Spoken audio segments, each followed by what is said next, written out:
Baik, sebelum bincang dengan kedua tamu kita nih, tadi Mbak Dewi mengatakan, loh Bapak Presiden itu masih presiden loh, ya iya, sampai Oktober ya. Tapi kadang-kadang masyarakat seperti itu sudah. Beliau yang memimpin negara kita sampai detik ini. Beliau yang bertanggung jawab, Mbak. Nah, nanti kalau tidak aman negara ini atau perpindahan kekuasaan, ada sesuatu yang paling disalahkan ada SBY, bukan siapa-siapa. Karena beliau adalah penanggung jawab negara ini dan untuk demi kepentingan rakyat juga. Jadi rakyat harus bagaimanapun juga mentaati bahwa mendengarkan apa kata presiden kita itu, karena itu yang legitimate saat ini. Baik. Di ujung telepon juga sudah ada seseorang ya. Ada Pak Menko Polhukam, ada Pak Joko Suyanto. Pak Menko, selamat pagi. Assalamualaikum, Pak. Selamat pagi Pak Dewi dan Indi. Pagi Bapak. Pemirsa Asinda sekalian. Baik, Bapak tadi malam Bapak sempat di CKS juga ya Pak ya, bertemu dengan kedua pasangan calon Pak? Ya, saya mendampingi Bapak Presiden untuk menemui kedua pasangan calon itu. Bagaimana suasananya tadi malam Pak, kalau boleh share kepada kami? Ya, tidak seramai, tidak setegang yang ada di TV lah kalau menurut saya. Suasananya baik, artinya kedua pasangan itu memang menginginkan minta bertemu untuk dengan Bapak Presiden terkait dengan diskursus yang ada ya, hasil dari quick count oleh masing-masing lembaga survei. Oleh karena itu intinya adalah yang saya tangkap dari pertemuan tadi malam itu, sebenarnya kedua pasangan calon itu juga paham dan mengerti bahwa hasil akhir dari perhitungan itu adalah yang resmi dan sah itu nanti oleh KPU. Jadi kedua pasangan calon di dalam pertemuan itu menyampaikan hal ini, bahwa ada silang sengketa terhadap hasil quick count dari lembaga-lembaga survei. Mereka masing-masing juga memiliki argumentasi sesuai yang dimiliki oleh kedua calon itu. Namun yang paling penting dari itu semua, kedua calon juga sepakat, pasangan calon sepakat dan berjanji bahwa hal ini tidak kemudian mempengaruhi masa konstituen pendukungnya untuk berbuat yang tindakan-tindakan yang tidak sama-sama diinginkan. Sama-sama menginginkan semua teduh, semua damai. Itu sebenarnya dari pembicaraan itu sebenarnya itulah yang sebenarnya kita inginkan bersama, terutama bagi aparat keamanan untuk tidak perlu aparat keamanan tapi harus bertindak apa-apa. Baik, Pak Menko, tadi malam juga ada semacam jaminan atau tidak Pak dari kedua pasangan bahwa mereka bisa menenangkan para pendukung masing-masing, begitu Pak Menko? Iya, ada masing-masing pendukung dari masing-masing kedua calon ini, baik Presiden dan Wakil Presiden juga memiliki komitmen yang sama untuk mengajak konstituen dan pendukungnya untuk tidak merayakan euforia kemenangan yang diklaim oleh masing-masing lembaga survei melalui lembaga survei itu berlebihan, ya, sehingga kemudian nanti akan menimbulkan dampak-dampak yang tidak kita inginkan. Itu adalah kesepakatan apa yang beliau sampaikan kepada Bapak Presiden.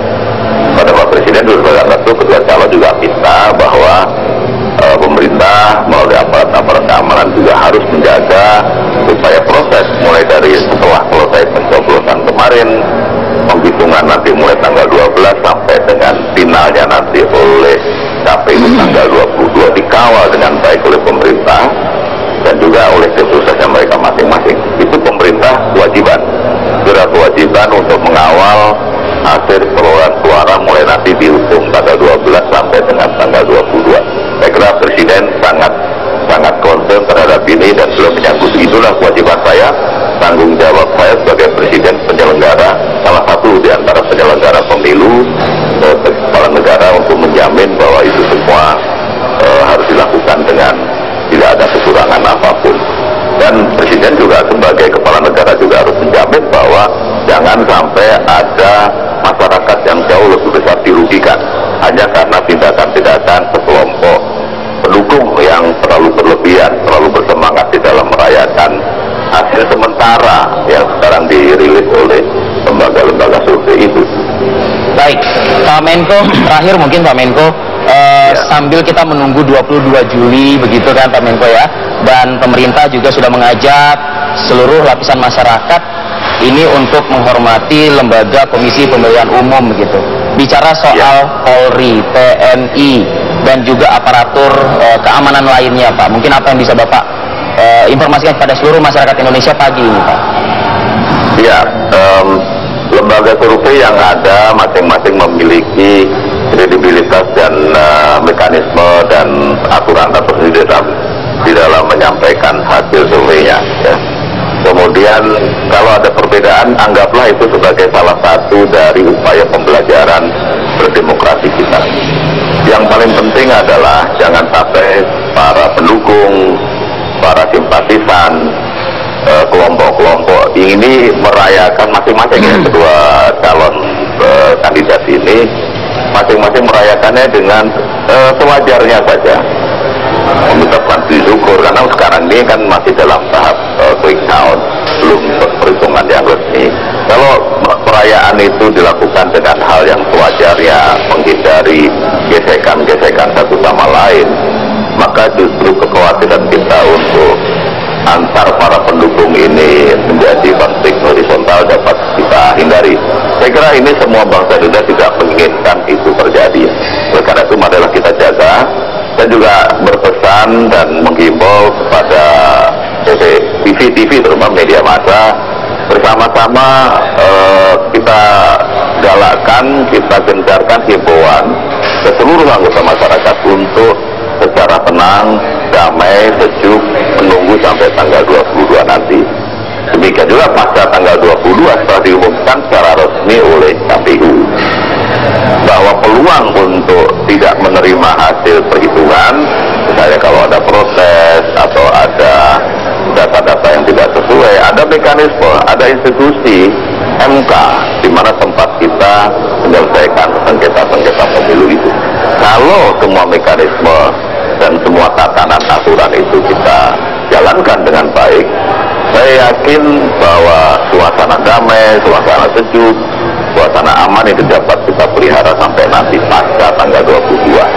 Janganlah kita korbankan 180 jutaan lebih masyarakat Indonesia yang sudah dengan bebas tanpa tekanan datang ke TPS, memilih mencoblos sesuai dengan kata hatinya calon pemimpin kita di masa depan, kemudian dinodai oleh tindakan-tindakan yang tidak baik hanya dari sekelompok pendukung, ya, pendukung dua-duanya, saya tidak berpihak satu sana lain.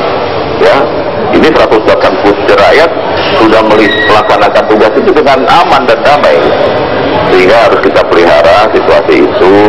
Tidak kita inginkan dampak-dampak yang tidak kita inginkan. Masyarakat saya kira berharap itu semua terjadi. Baik, Pak Menko Polhukam, Pak Joko Suyanto, terima kasih Pak atas arahannya dari Bapak ya. Ini merepresentasikan pagi ini di. Terima kasih Fadil dan Indi. Baik, terima kasih Pak Menko. Apa tanggapan dari narasumber kita sini? Harapannya adalah mungkin bisa memformulasikan dari apa yang sudah disampaikan oleh pemerintah tadi begitu, Pak Darmizal dan juga Bu Dewi Hari. Saat lagi kami kembali. Baik, kita masih dengan Bang Darmizal dan juga Bu Dewi Harun. Saya ingin memformulasikan, saya ingin ke Bang Darmizal deh terlebih dahulu ya. Bang, bagaimana kita menyikapi ini Bang? Ini sudah disampaikan oleh Pak Presiden dan syukur alhamdulillah dua pihak, baik itu Prabowo Subianto dan juga Jokowi Widodo sudah bertemu dengan Pak Presiden dan sepakat untuk mendinginkan lagi nih Indonesia untuk juga mengarah ke yang lebih lebih kompak lagi, lebih bersatu lagi begitu. Apa sikap dari Bang Darmizal? Yang pertama, saya ingin mengucapkan salam hormat dan terima kasih yang luar biasa kepada Bapak Presiden kita, Bapak Susilo Bambang Yudhoyono, di mana beliau dengan sikap arif kenegarawanannya yang luar biasa mengambil langkah-langkah preventif. Yang pertama, dengan menugaskan Menko Polhukam kemarin bersama Kapolri, Mendagri dan Panglima TNI untuk meredam suasana yang mulai menghangat. Kemudian beliau malam mengundang kedua capres untuk hadir mendiskusikan dan semacam menghimbau lah agar suasana yang mulai menghangat ini segera cooling down, kembali ke basic lagi kehidupan kita. Dan kebetulan ini adalah bulan Ramadan, bulan yang sangat mulia dan untuk umat. Itu yang pertama. Ini terjadi sesungguhnya akibat adanya klaim tentang pengumuman bahwa telah memenangkan Pilpres berdasarkan hasil dari survei-survei. Tambahkan satu kata mungkin ya, saling klaim gitu. Ya, kemudian klaim itu kemudian ditimpali lagi oleh salah satu pihak lain, yaitu pihak kami dari Bapak Prabowo yang kebetulan lebih akhir ketika persentase mendekati 93-94%.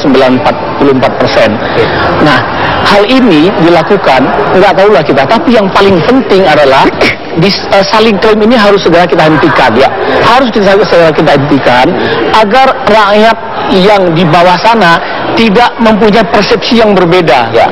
Persepsinya adalah sama, yang pada akhirnya bahwa KPU lah sebagai juri yang paling adil nantinya menetapkan siapa yang menjadi pemenang untuk memimpin kita 5 tahun ke depan.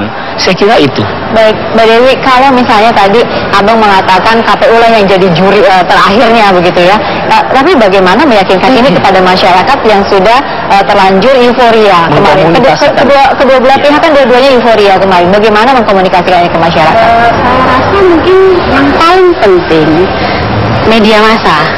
Maksud TV One ini, TV yang lain, dan kemudian koran-koran semua online mungkin stop menayangkan isi daripada quick count, ya kan? Karena apa? Karena misalnya nanti ada semacam penggiringan opini, ya, bahwa mengklaim siapa yang menang duluan. Ini karena nggak sehat. Dan peran Pak SBY, saya setuju dengan Pak Darmawan bahwa SBY harus, memang kemarin beliau sangat negarawan dan itu memang peran yang paling penting dari beliau sehingga dia bawa rakyat, jadi tanggung jawab atas pemilihan ini dikembalikan kepada presiden. Artinya rakyat disuruh, ya sudah, rakyat sudah nggak mau pikir lagi, rakyat bekerja kembali misalnya ibu-ibu dia ngantar anaknya sekolah, bapak bekerja, habis anak-anak sekolah lagi, itu lagi udahlah. Tadi misalnya lihat tadi pagi lihat misalnya Belanda kalah, saya sedih tapi nggak apa-apa lah, kayak gitu deh. Ya udah, yang jualan jalan lagi gitu ya.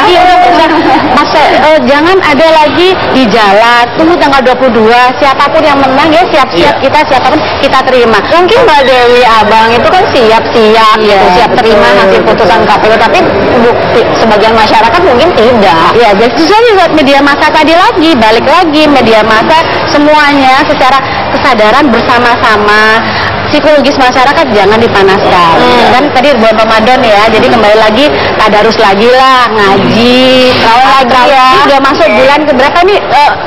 Ke 20 hari kedua, ya kan? Kembali lagi nanti kan 20 hari ketiga, 10 hari ketiga kan? Nah, balik lagi kehidupan yang nyata dan menikmati, karena ada final sepak bola juga nanti kan dengan 14 ya kan? Sudah, jadi udahlah, jangan ikut terus larut, karena presiden sudah pegang, presiden sudah bertanggung jawab bahwa saya nanti hasilnya apapun, KPU juga mengatakan bahwa nanti hasil resmi adalah KPU, jangan terpengaruh hasil quick count tadi itu, menunggu semuanya dengan seksama itu aja. Sebelum ke Abang lagi nih, saya masih ingin ke Bu Dewi. Bu, kita mengenal Bu Dewi Harun nih, makanya kita undang pagi ini kan. Saya terlalu naif nggak sih Bu kalau mengatakan Ibu ini ahli branding begitu ya Bu ya? Iya, betul. Nah sekarang coba Ibu tolong brandingkan ke masyarakat Indonesia. Bagaimana supaya kita ini kembali lagi Indonesia, kita ini kembali lagi ya tadi Bu, kita tuh sama tetangga jadi sapa-sapaan lagi gitu kan. Saya tidak mengatakan nggak sapa-sapaan sih gitu kan ya. Mungkin karena pagarnya terlalu tinggi kali Bu ya. Iya. Coba gimana Bu caranya? Ya jangankan bukan itu Mas, ada suami istri pisah kamar juga loh. Serius? Iya, gara-gara tadi pendukung. Dan ternyata betul, suami istri pisah kamar karena ternyata kondisinya 49, 50, 48, jadi beda sekali. Jadi semua rakyat, semua sama rakyat. Ini true story nih. Iya ada. Bapak namanya bapak anak, kemudian apa namanya adik kakak, tetangga gitu ya. Balik lagi lah, branding tadi gini. Ya Untuk apa sih? Karena gini, mungkin orang tidak tahu bahwa, atau mungkin nggak mengerti bahwa siapapun yang menang itu tugasnya sangat-sangat berat. Iya. Luar biasa. Tanggung jawabnya. Tanggung jawab, jangankan misalnya negara, Jakarta aja macet nggak selesai loh ya. Iya, harus sama-sama makanya. Bu. Sama-sama. Harus sama-sama. Jadi orang harus tahu kerjaan ini tidak bisa dilakukan oleh satu kelompok aja. Jadi artinya begini, siapapun yang menang akhirnya harus meminta dukungan pihak yang lain. Iya. Karena di DPR juga sama nanti, Iya. sama-sama. Misalnya ada yang mengatakan misalnya kita rakyat ikut, tidak kan di pemerintahannya tetap ada misalnya partai politik lain. Iya. Nanti ada keputusan DPR untuk melanggengkan aturan-aturan. Kemudian kita sama-sama lagi, kita bangsa Indonesia lagi. Dari dulu kan sudah biasa begitu ya.